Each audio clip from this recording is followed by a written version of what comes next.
विजय साहब, मैं आपके पास ही आऊंगी। बीजेपी का तर्क आपने सुना, उस पर क्या कहेंगे?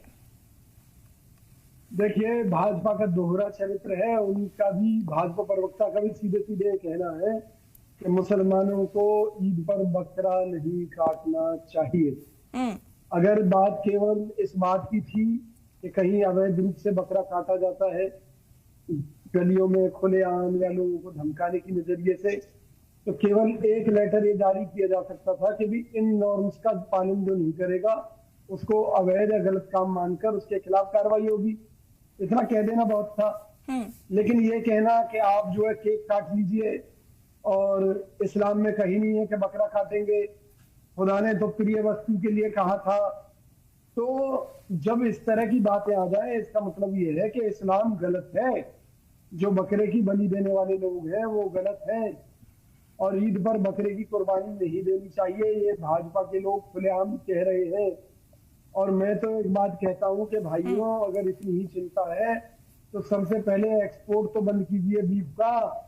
गाय को भी मार मार कर आप विदेशों में बेच रहे हैं और उससे पैसा कमा रहे हैं टैक्स के रूप में। ये कहाँ का न्याय है?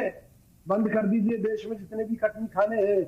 मैं दावा करता हूं जिस दिन इस देश की सरकार ये कह देगी कि इस देश में किसी भी जानवर की कुर्बानी नहीं होगी, बलि नहीं होगी, उसको स्वाद के लिए नहीं काटा जाएगा, उस दिन मुसलमानों से कुछ अलग से कहने की जरूरत ही नहीं होगी।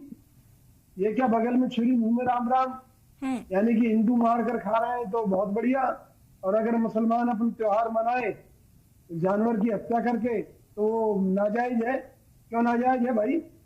भाई सरकार नाजायज है, ये सरकार नाजायज है जो देश में कटनी खाने चलाई हुई है। एक तरफ तो ये गौतम बुद्ध की भूमि कहते हैं, तमाम ऋषियों की, साधु संतों की भूमि कहते हैं, और यहाँ की सरकार यहाँ के निरीह जानवरों को मारकर उन्हें विदेशों में बेचकर उस मांस को पैसा कमा रही है।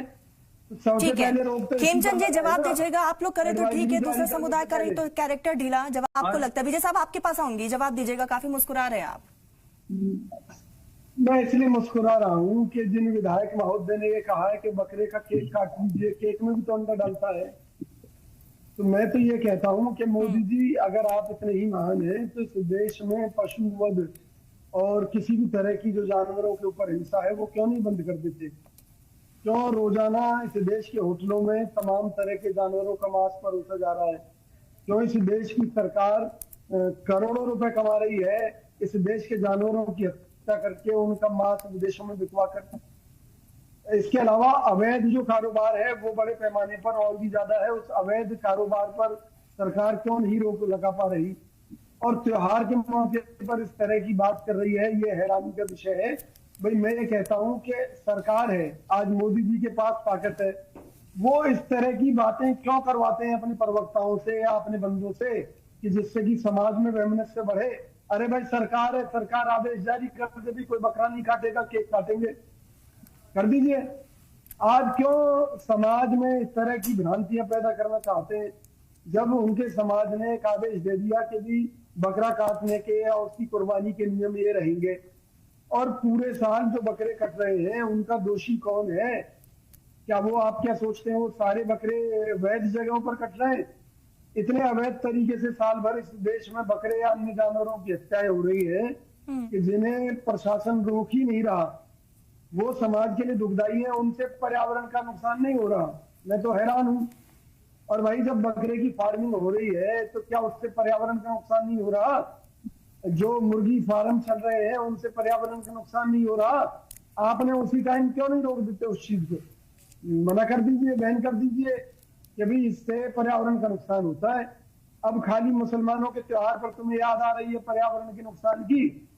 365 दिन में 364 दिन इस देश में रोज बकरे कट रहे हैं, गाय काटी जा रही है, भैंस काटी जा रही है, ऊंट काटे जा रहे हैं, तमाम जानवर, कोई भी जानवर छोड़ा ही नहीं जा रहा। और मैक्सिमम मांस जो विदेशों में एक्सपोर्ट कर दिया जाता है, उस समय जीव हत्या की चिंता नहीं होती, उस समय खून सड़कों पर बह रहा उसकी चिंता नहीं होती, उस समय किसी चीज की भाजपा को चिंता नहीं है, क्योंकि उस टाइम पैसा कमाना सरकार का मकसद होता है। होटलों से मोटा प्रॉफिट आ रहा है सरकार को टैक्स के रूप में। तो सरकार जो है, सरकार को लग रहा है कि ईद पर बकरों से कोई कमाई नहीं हो रही सरकार की। मुझे जो लगता है असली फंडा ये है तो मोदी जी इस बार जीएसटी लगा दीजिए। जवाब ले लेते हैं। जितना- खेमचंद साहब जवाब दीजिएगा विजय साहब को। कई गंभीर आरोप लगाया है, तुष्टीकरण की राजनीति आप लोग करते हैं, जवाब दीजिए। मैं ये कह रहा हूं कि अगर आज देश के मुसलमान ये घोषणा कर दें कि वो बकरा ईद पर बकरे की कीमत का 18% जीएसटी सरकार को देंगे, तो आप देखिएगा भाजपा के लोग कितनी खुशी से इस त्योहार को खुद ही मनाने में जुट जाएंगे, क्योंकि पैसा चाहिए सरकार को, कहीं से भी पैसा चाहिए। अरे भाई मुझे बताइए, अगर कोई मुसलमान कानून तोड़ रहा है तो आप कार्रवाई कीजिए, सरकार आप दिए, सब कुछ आपके पास है। जब मुसलमान खुद कह रहा है कि हम कोई कानून नहीं तोड़ेंगे, हम उन नियमों की पालना करके अपना त्योहार मनाएंगे, फिर आप उनके धर्म के ठेकेदार क्यों बनना चाहते हैं? आप क्यों कह रहे हैं कि बकरा मत काटो, केक काटो? अरे भाई केक ही कटवाना है तो सारे होटलों में कटवाओ ना, सारे रेस्टोरेंटों में कटवाओ, सारे कटनी खानों में कटवाओ। कह दो कोई जानवर नहीं कटेगा, जीव हत्या होनी नहीं चाहिए। कांग्रेस पार्टी इस बात की पक्षधर है, जीव हत्या नहीं होनी चाहिए, लेकिन नियम तो सबके ऊपर लागू हो ना, सबके ऊपर लागू हो। ये क्या कि भाई आप जो है अपनी राजनीति के लिए, समाज में विद्वेष पैदा करने के लिए कुछ ना कुछ अनर्गल बातें करते रहे। आपको केवल और केवल समाज को बांटना है और कुछ आपका मकसद नहीं है। वरना किस मुसलमान ने कहा है सीना ठोक कर यदि हम तो चौड़े में बकरा काटेंगे, कोई हमें रोक के दिखा दे? किसने कहा है, बताइए मुझे। बिल्कुल एडवाइजरी अपनी जारी है और दूसरी तरफ इस पूरे मामले को लेकर राजनीति भी देखने को मिल रही है। वक्त की बेहद कमी है विजय